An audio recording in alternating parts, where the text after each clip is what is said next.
Hello children, I hope you all are doing good. Let's start today's chapter, Evolution of Computers. In this chapter, you will learn about evolution of computers, generation of computers, advantages and disadvantages of generation of computers, and types of computer. Computers are being increasingly used for every type of work, be it education, research, industry, business, medicine, law, fashion, or sports. Initially, computers were used and afforded by only big organizations and scientists for research purposes. As with the advancement of technology, it has become affordable and used by small organizations and even individuals. The word computer has been derived from a word compute, which means to calculate. The idea behind the invention of computer was to make a device which could perform mathematical calculations. But computer is not limited to perform calculations only. In fact, 80% of the work performed by the computer today is non-mathematical in nature. See, computer जो है वो increasingly use हो रहे हैं हर type of work करने के लिए. Okay, चाहे एजुकेशन हो, आपका रिसर्च हो, इंडस्ट्री हो, आपका फैशन हो, स्पोर्ट्स हो. तो इनिशियली क्या होता था कि कंप्यूटर्स को सिर्फ बड़ी बड़ी ऑर्गेनाइजेशन ही अफोर्ड कर पाते थे या फिर साइंटिस्ट जो रिसर्च पर्पसेस के लिए इनको यूज़ करते थे. बट जैसे जैसे टेक्नोलॉजी में एडवांसमेंट आया, ये अफोर्डेबल हो गए. उसके बाद स्मॉल ऑर्गेनाइजेशन भी इनको यूज़ करने लगे और इंडिविजुअल्स भी, राइट. अब वर्ड जो कंप्यूटर है, एक्चुअल में ना एक वर्ड है कंप्यूट, उससे डिराइव हुआ है. कंप्यूट का मतलब होता है टू कैलकुलेट. तो जो आइडिया था कंप्यूटर के इन्वेंशन के पीछे वो ये था कि कोई एक ऐसा डिवाइस बने जो मैथमेटिकल कैलकुलेशंस को परफॉर्म कर सके. बट अब आप देखिए कंप्यूटर जो है वो सिर्फ कैलकुलेशंस परफॉर्म करने तक ही लिमिटेड नहीं है. एंड इनफैक्ट जो 80% जो टोटल वर्क कंप्यूटर परफॉर्म करता है ना, वो नॉन मैथमेटिकल होता है. Evolution of computers. In present day, you see computer as a small but fast system. But in earlier days, computers were very big in size. They produced so much heat and we had to keep them in an air-conditioned room. They were bulky and slow in processing. Although various computing devices were developed in different periods since prehistorical times. We are going to discuss about the history of development of various computing devices in this chapter. अच्छा, आज के time पे आप computer देखते हो कितना small उनका size होता है ना, बट बहुत ही फास्ट सिस्टम होता है. तो पहले के टाइम पे ऐसे नहीं था, कंप्यूटर्स बहुत बड़े बड़े साइज के होते थे और उनका प्रोसेसिंग भी काफ़ी स्लो था और बल्कि भी होते थे. और इनको हमेशा क्या करना पड़ता था कि एयर कंडीशनड रूम में रखना पड़ता था क्योंकि ये बहुत सारी हीट जनरेट करते थे, राइट. तो अब देखिए इस चैप्टर में हम किस तरह से डेवलपमेंट हुआ कंप्यूटर की हिस्ट्री में वो पढ़ेंगे, right. Fact file. Tim Cranmer invented the Cranmer abacus, which is commonly used by blinds. It has a piece of rubber behind the beads so that they do not move the beads accidentally. देखिए एक आपका abacus है which is known as Cranmer abacus. इसको blind लोग use करते हैं. इसमें आपका एक रबर का पीस होता है बीड्स के पीछे जिससे कि ये मूव ना करे beads accidentally. Okay. Abacus. Abacus was the first mechanical device used for calculation. It was invented in China thousands of years ago. It was the first calculating device which could perform counting, addition and subtraction. It is made up of wooden frame having rods with beads. The frame is divided into two parts, heaven and earth. In heaven part, there are rods with 2 beads each, and in the earth part, there are rods with 5 beads each. These beads can be moved up and down to perform the calculations. अच्छा देखिए, abacus आपका पहला mechanical device था जो calculation के लिए use हुआ था और इसका इन्वेंशन चाइना में हुआ था हज़ारों साल पहले, राइट. तो ये पहला कैलकुलेटिंग डिवाइस था जो काउंटिंग, एडिशन, सब्ट्रैक्शन ये सब कर सकता था. ये वुडन फ्रेम से बना होता है जिसमें आपका रॉड्स होती थी बीड्स के साथ. फ्रेम को 2 पार्ट्स में डिवाइड किया गया, हेवन और अर्थ में. जो हेवन पार्ट है वहाँ पे आपके रॉड्स हैं, जो 2 बीड्स हैं आपके अर्थ पार्ट में, एंड फिर आपके पास देयर आर रॉड्स जिसमें आपके 5 बीड्स हैं. तो ये जो बीड्स हैं आपके, इनको हम ऊपर और नीचे कर सकते हैं मूव, राइट, कैलकुलेशंस को परफॉर्म करने के लिए. See here you can see the picture of abacus, right. Napier's bones. It was invented by John Napier in 1617. It was made of bones and numbered rods which can be used to perform multiplication of any number by a number 2 to 9. John Napier is mostly known for the invention of logarithm. Okay, अब ये जो Napier's bone है आपका, ये आपका invent हुआ था 1617 में. ओके, ये आपके बोन से बना था. इसमें नंबर्ड रॉड थी जिसमें हम मल्टीप्लिकेशन परफॉर्म कर सकते थे. ओके और वैसे जॉन नेपियर को मोस्टली जाना जाता है लॉगरिथम के इन्वेंशन के लिए. Next, Pascaline. This device was invented by Blaise Pascal in 1642. It consist of gears, wheels and dials. Numbers were displayed by rotating the wheels. It could add and subtract numbers. देखिए, ये जो device था इसको ब्लेजी pascal ने invent किया था 1642 और इसमें गियर्स थे, व्हील्स थे, डायल्स थे. नंबर्स जो है डिस्प्ले होते थे इन व्हील्स को रोटेट करते हुए. ये ऐड और सबट्रैक्ट कर सकता था नंबर्स को. See here is a picture of Pascaline. Okay, Leibniz calculator. It was invented by the famous German mathematician Gottfried von Leibniz in 1673. It was capable to perform all mathematical calculations like addition, subtraction, multiplication, division and even to find square roots.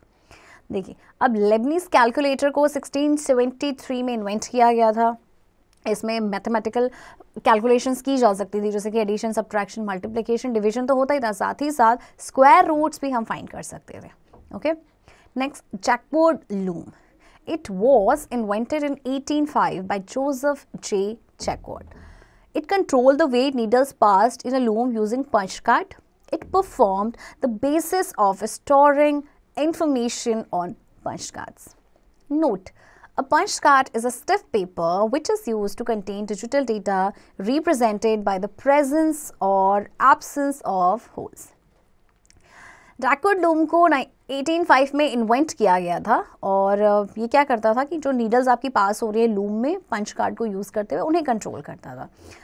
और ये देखिए, इसने क्या जो information store होती थी उसका ये बेसिस इसने फॉर्म किया, इसका base on punch card. Okay, अब देखिए पंच कार्ड क्या होता है, एक्चुअल में ना स्टिफ पेपर होता है जिसको डिजिटल डेटा को रखने के लिए, रिप्रेजेंट करने के लिए यूज़ किया जाता है. ओके, बाय द प्रेजेंस और absence of holes, right.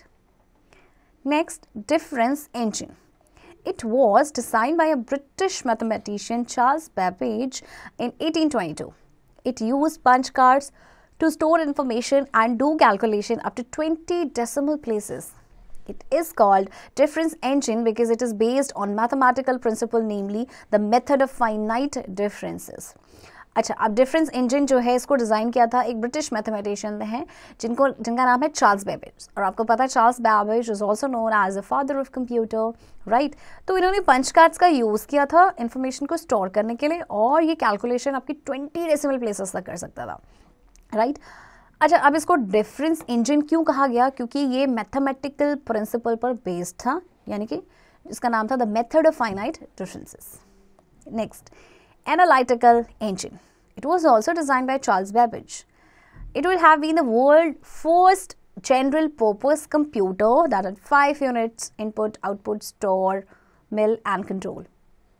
All the computers used nowadays are based on this machine. Input and output units are used to enter data and display results respectively. Store is used to store the data. Mill is used to perform calculations and control unit is used to control the overall working. अच्छा, analytical engine को भी Charles Babbage ने ही design किया था और ये world का पहला जनरल पर्पस कंप्यूटर था जिसमें 5 यूनिट्स हैं, यानी कि input, output, store, mill and control. Okay, अब जितने भी कंप्यूटर्स आज के टाइम पे हम यूज़ करते हैं ना वो इसी मशीन पे बेस्ड है. और इनपुट एंड आउटपुट तो आपको पता है, इनपुट को यूज़ किया जाता था इनपुट यूनिट को डेटा को एंटर करने के लिए. ओके, और जो आउटपुट यूनिट थे वो रिजल्ट डिस्प्ले करते थे.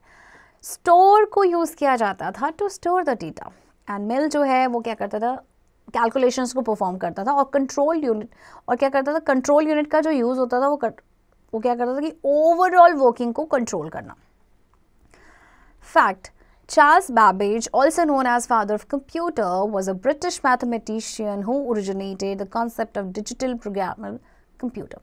Charles Babbage आपके फादर ऑफ कंप्यूटर है ना. तो इन्होंने एक कॉन्सेप्ट था उसको ओरिजिनेट किया था, which was the concept of digital programmable computer. Fact file. Augusta Ada Lovelace was the first programmer who suggested binary data storage 0 and 1 instead of decimal number system. तो देखिए ऑगस्टा एडा loveless ये पहले programmer थे जिन्होंने binary digit या binary data storage को suggest किया था instead of decimal number system. Next, tabulating machine. This machine was invented by Hermann Hollerith. It was an electrical device that rapidly stored and analyzed information recorded on punch cards. This machine was capable of reading, sorting and summing the data. This machine processed data mechanically. अब ये जो machine है इसको invent किया था Hermann होलरिथ ने, और आपका ये इलेक्ट्रिकल डिवाइस था जो रैपिडली स्टोर करता था किसी भी इंफॉर्मेशन को, उसको एनालाइज करता था. ओके, एंड ये जो मशीन थी it was capable of reading, sorting and summing the data. ये जो मशीन है आपकी, ये डेटा को मैकेनिकली प्रोसेस करती थी. Mark one. Mark I was invented by Howard Aiken in 1941. It worked automatically and did not require work to be done by hand. It was capable to execute long calculations automatically. देखिए ये mark one आपका invent हुआ था 1941 में और ये automatically work करती थी, मतलब हैंड से कोई भी वर्क करने की ज़रूरत नहीं थी, और बड़ी बड़ी जो कैलकुलेशंस था उनको ये ऑटोमेटिकली कर देती थी machine, right. Next, ENIAC or Electronic Numerical Integrator and Computer.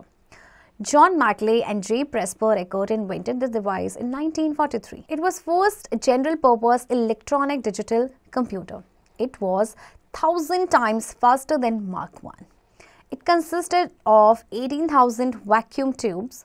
It was the first general-purpose electronic digital computer. It was used to do mathematical operations and store data. It was big in size and used a lot of electricity. Okay. अच्छा, ये जो device है आपका ENIAC कि 1943 में इसको invent किया गया था दो लोगों के द्वारा, और ये पहला general purpose electronic digital computer था. ये आपको पता है मार्क वन से ना 1,000 टाइम्स फास्टर था, और इसमें 18,000 वैक्यूम ट्यूब्स थी. ये पहला general purpose electronic digital computer था. इसमें मैथमेटिकल, इसको यूज़ किया जाता था मैथमेटिकल ऑपरेशंस के लिए और डेटा को स्टोर करने के लिए.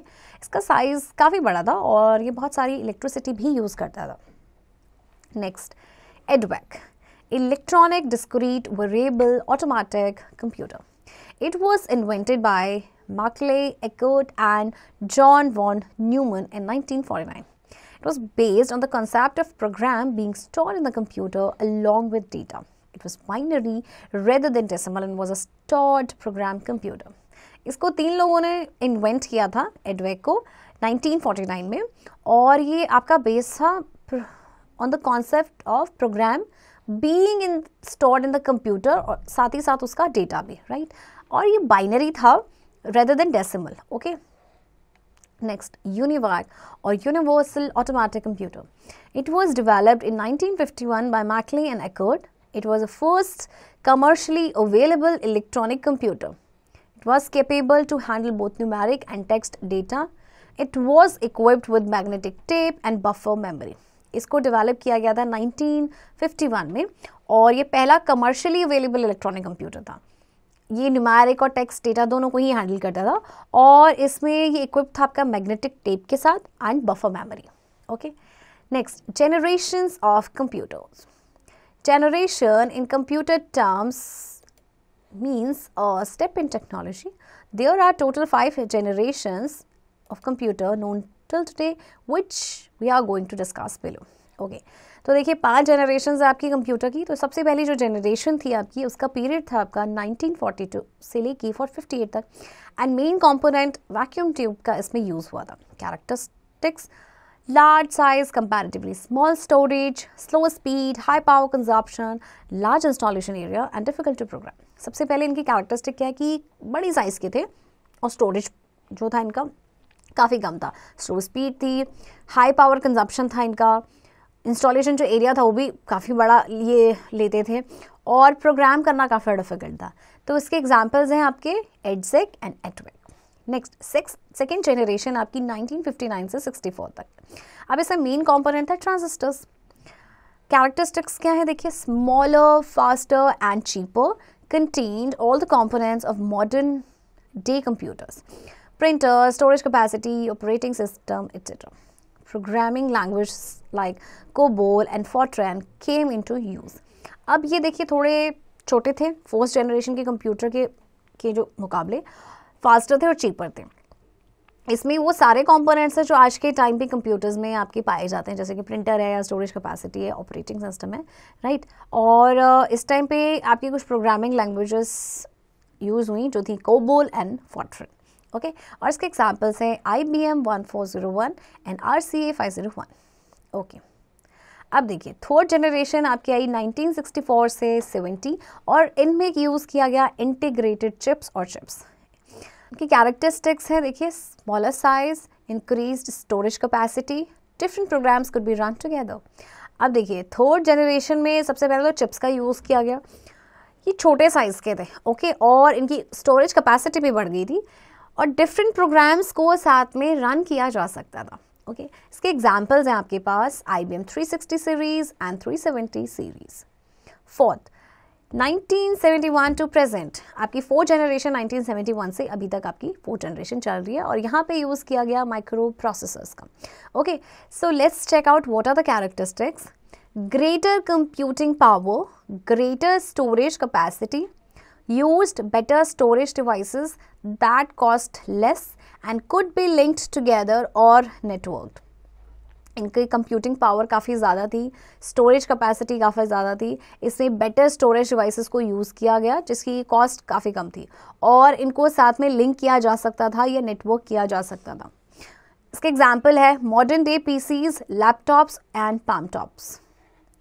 Fifth generation 1989 to future. Okay, अब आपकी जो फिफ्थ जनरेशन है 1989 से और अभी आपका जो फ्यूचर में आएगा. ओके, यहाँ पे जो आपका यूज़ किया जाएगा कंपोनेंट वो है artificial intelligence. Okay, characteristics very high speed and storage capacity, ability to carry out sophisticated operations, might overcome the lack of thinking power. अच्छा देखिए, अब आर्टिफिशियल इंटेलिजेंस है इसमें फिफ्थ जनरेशन में, तो उनकी स्पीड काफ़ी हाई है, स्टोरेज कैपेसिटी भी काफ़ी हाई है और ये सोफिस्टिकेटेड ऑपरेशंस को भी कैरी आउट कर सकते हैं और and they might also overcome the lack of thinking power. Okay, and examples है Cray 1 series. Advantages and disadvantages of generations of computer generation. Okay, सबसे पहले हम फर्स्ट जनरेशन की बात करते हैं, उसकी एडवांटेजेस एंड डिसएडवांटेजेस के बारे में. Advantages: vacuum tubes made possible the advent of electronic digital computer. Number 2, computers could perform calculations in milliseconds. Okay, अब इसके एडवांटेजेस क्या थे कि सबसे पहले आपके जो वैक्यूम ट्यूब्स थे ना, उन्होंने क्या किया कि उसकी वजह से फिर आपका इलेक्ट्रॉनिक डिजिटल कंप्यूटर का आपका एडवेंट हुआ. ओके, और कंप्यूटर जो था मिली सेकेंड्स में कैलकुलेशन को कर सकता था. And what are the disadvantages? Number 1, vacuum tubes produce lot of heat and burnt out frequently.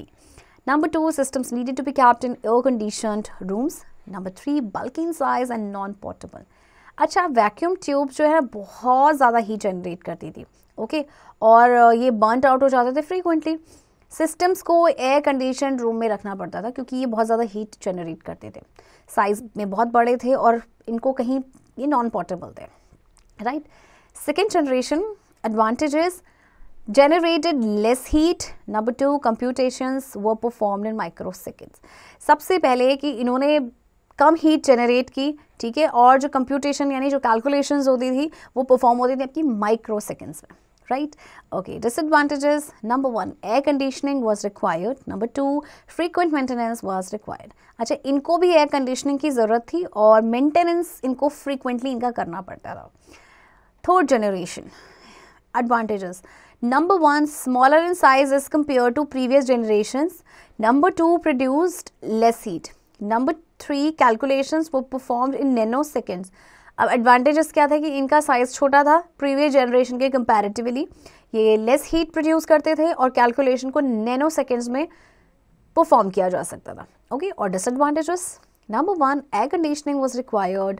Number 2, highly sophisticated technology required to manufacture integrated circuit chips. अच्छा, अब इसमें क्या था, इनको भी एयर कंडीशनिंग की ज़रूरत थी और इसमें ना एक हाईली सोफिस्टिकेटेड टेक्नोलॉजी की ज़रूरत होती थी जो कि इंटीग्रेटेड सर्किट चिप्स को बना सके, right. Next, fourth generation. Advantages: smaller in size. Number 2, no air conditioning is required. Number 3, fast calculations and not expensive. अब 4th जनरेशन की बात करें तो उनका साइज बहुत ही ज़्यादा छोटा था, एयर कंडीशनिंग की रिक्वायरमेंट नहीं थी और फास्ट कैलकुलेशंस होती थी और सबसे बड़ी बात, ये एक्सपेंसिव भी नहीं थे, right. And disadvantages: highly sophisticated technology required to manufacture integration chips. Again, integration chips को बनाने के लिए हाईली सोफिस्टिकेटेड टेक्नोलॉजी की रिक्वायरमेंट है. 5th generation. Advantages: number 1, able to think and reason. Number 2, machines with genuine IQ. देखिए 5th generation के जो computers हैं इनकी एडवांटेजेस हैं, देखिए कि ये सोच सकते हैं, ठीक है, दे थिंक और रीजन ऑल्सो. और मशीन्स जो हैं they have genuine IQ. Disadvantages: highly sophisticated technology required. Number 2, still in progress. Okay, तो सबसे पहले कि हाईली सोफिस्टिकेटेड टेक्नोलॉजी की रिक्वायरमेंट है. दूसरा, अभी भी ये प्रोग्रेस में है. ओके, इनमें आपकी जो एडवांसमेंट वो चल रही है. Types of computers. After the development of personal computer there has been no looking back. Many new features and properties are being included and many components are being changed to bring the best every time. Different computers even look different from each other. We can classify them into the following types. अच्छा देखिए, तो जब से development हुआ है personal computer का यानी कि पीसी का, तो बहुत सारे न्यू फीचर्स और प्रॉपर्टीज़ आपके इंक्लूड की गई हैं और आपके बहुत सारे जो कंपोनेंट्स हैं वो चेंज हुए हैं, राइट. तो चलिए किस तरह से इन कंप्यूटर्स को क्लासीफाई किया गया है उसको देखते हैं. सबसे पहले आपके पास micro computers. Microcomputers are designed for personal use. They are also called personal computers.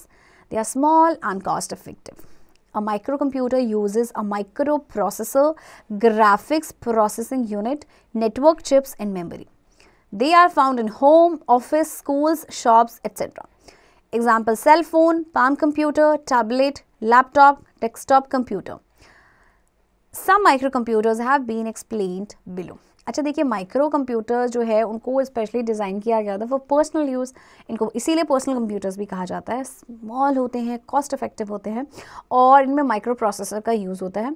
और इसके अलावा ग्राफिक प्रोसेसिंग यूनिट है, नेटवर्क चिप्स है या मेमोरी है. ओके, ये घर, स्कूल्स, शॉप्स, ऑफिस में पाए जाते हैं. जैसे कि आपका सेल फोन इसका एग्जाम्पल है, पाम कंप्यूटर, टैबलेट, लैपटॉप या डेस्कटॉप कंप्यूटर. ओके, तो चलिए इन कुछ ये माइक्रो कंप्यूटर्स के जो एग्जांपल्स हैं इनको हम डिस्कस करते हैं, right. Number 1 is laptop. A laptop or notebook is a kind of microcomputer that can be used on labs and easily portable. It has same hardware and software as desktop, but they are compact and lighter. Basically, laptops are battery operated and largely used by office employees and home users. Okay, अब आपका जैसे laptop है या notebook है, आपका kind of micro computer है जिसे हम लैप में यानी गोद में रख के यूज़ कर सकते हैं, इसीलिए इन्हें लैपटॉप भी कहा जाता है. आपके ईजिली पोर्टेबल होते हैं, इनमें सेम हार्डवेयर और सॉफ्टवेयर होता है जैसे आपका डेस्कटॉप में होते हैं, बट ये कॉम्पैक्ट और लाइटर होते हैं. तो बेसिकली आपके जो लैपटॉप्स होते हैं आपने देखा होगा कि बैटरी ऑपरेटेड होते हैं, है ना. और लार्जली इसको यूज़ किया जाता है जैसे जो होम यूजर्स हैं या फिर जो ऑफिस एम्प्लॉयज़ हैं, right. Next, B, desktop computers. Desktop computers are kept on desk or table and commonly found in schools, banks, offices, railway, airport, hospitals, etc. They come with input unit, keyboard and mouse, output unit, monitor and printer, and processing unit, CPU. अब आपके जो desktop computers हैं उनको desk या table पे रखा जाता है और ये कॉमनली आपके स्कूल, बैंक्स, ऑफिसेज में पाए जाते हैं, रेलवे, आपके एयरपोर्ट्स और आपके हॉस्पिटल्स में. इनमें आपकी इनपुट यूनिट होती है जैसे कि आपका कीबोर्ड एंड माउस, और आउटपुट यूनिट तो जैसे कि मॉनिटर एंड प्रिंटर, और प्रोसेसिंग यूनिट भी होता है जिसे हम कहते हैं CPU. See, palm top computers. A palm top is a microcomputer that fits in a palm or hand and can be carried in a pocket. It is a pen-like device which is used to select options. It stores less data compared to other computers but can be easily carried everywhere. देखिए, palm top आपका एक micro computer होता है जो आपकी palm, आप यानी आपकी हथेली पर, आपके हैंड पे फिट हो जाता है, पॉकेट में आप इसे लेके जा सकते हैं। ऑब्वियसली जब इतना छोटा साइज होगा तो पॉकेट में लेके जा सकते हैं इसे। इसमें एक पेन जैसा डिवाइस होता है जिससे कि हम ऑप्शंस को सिलेक्ट करने के लिए यूज़ करते हैं ये है कि कंप्यूटर्स की कंपैरेटिवली थोड़ा कम डेटा स्टोर करता है, बट इसको आप ईजिली कहीं भी लेके जा सकते हैं। Okay, here you can see the picture, see this is the palm top computer. Okay, next, mini computers. A mini computer is a type of computer that possesses most of the features and capabilities of a large computer but is smaller in physical size. They provide higher processing speed. Quite expensive as compared to microcomputers, they were primarily designed for business applications and services. Example, DEC, PDP and VX series. Okay. तो mini computer वो type of computer है आपका जिसमें आपके ज़्यादा जो features हैं और जो कैपेबिलिटीज़ हैं लार्ज कंप्यूटर के वो हैं आपके, बट ये फिज़िकल साइज़ में छोटा होता है। ये हायर प्रोसेसिंग स्पीड प्रोवाइड करते हैं, माइक्रो कंप्यूटर्स के कंपैरेटिवली थोड़े से महंगे होते हैं, और इनको प्राइमरीली डिज़ाइन किया गया है बिजनेस एप्लीकेशन और सर्विसेज के लिए। जिसके एग्जाम्पल्स हैं आपके पास ये दो, right. Fact file, IBM developed its first mainframe computer ASCC in 1944. IBM ने अपना पहला mainframe computer ASCC को डेवलप किया था 1994 में। Okay, next type of computers, mainframe computers. Mainframe computers are very large and bulky. They are very powerful and expensive. They are capable to support more than hundreds of users at a time. They are commonly found in large business organizations, universities, scientific laboratories, etc. Example, IBM Z series. तो main frame computers आपके काफ़ी large और बल्कि होते हैं, ये powerful और expensive होते हैं, और ये एक टाइम पे मोर देन 100 यूजर्स को सपोर्ट करते हैं, और ये आपके कॉमनली पाए जाते हैं लार्ज बिजनेस ऑर्गेनाइजेशंस में, यूनिवर्सिटीज़ में या फिर साइंटिफिक लेबोरेटरीज में। एग्जाम्पल है आपके IBM Z series. Next, supercomputers. A supercomputer is more powerful and fastest computer. It has many microprocessors in it to do complex work. Supercomputers are very expensive and are used in specialized areas like weather forecasting, scientific research, atomic science, animation films defense, space applications, etc. Example, Cray XC40 and Sunway Taihu-Lite. Okay, तो super computer आपके बहुत ही ज़्यादा powerful और fastest computer हैं। Okay, इसमें काफ़ी सारे processors हैं जो कि कॉम्प्लेक्स वर्क को भी कर सकते हैं। ये अभी काफ़ी महंगे भी हैं और उनको स्पेशलाइज्ड एरिया में यूज़ किया जाता है, जैसे वेदर फोरकास्टिंग के लिए यूज़ किया जाता है, आपका साइंटिफिक रिसर्च के लिए, एटॉमिक साइंस के लिए। ओके, इसके एग्जाम्पल्स हैं आपके पास, देखिए these two. Fact file, a new super computer 93 petaflop Sunway Taihu-Lite is installed at the National Supercomputing Center in Wuxi, the world's most powerful machine. It can perform 93 trillion calculations per second. Okay, एक ना new super computer है जिसका नाम है this one 93 petaflop Sunway Taihu-Lite. ये install किया गया है नेशनल सुपर कंप्यूटिंग सेंटर जो है आपका वुक्सी में। तो ये वर्ल्ड का सबसे पावरफुल मशीन है, और आपको पता है ये एक सेकेंड में 93 ट्रिलियंस कैलकुलेशंस कर सकता है। Summary points. The word computer has been derived from a word compute, which means to calculate. Abacus was the first mechanical device used for calculations. Pascaline was invented by Blaise Pascal in 1642, which used gears, wheels, and dials. Difference engine and analytic engine were developed by Charles Babbage. ENIAC, EDVEC, and UNIVAC are the first generation computers. First generation computer used vacuum tubes which produced lot of heat and burnt out frequently. Third generation computer used integrated chips and are smaller in size as compared to previous generations. Microcomputers are designed for personal use like desktop, laptop, etc. Supercomputers have a very high storage capacity and high speed. Supercomputers are used in specialized areas like weather forecasting, scientific research, defense, etc. Children, I hope आपको ये chapter समझ आया होगा और chapter की practice अब आप खुद से करेंगे।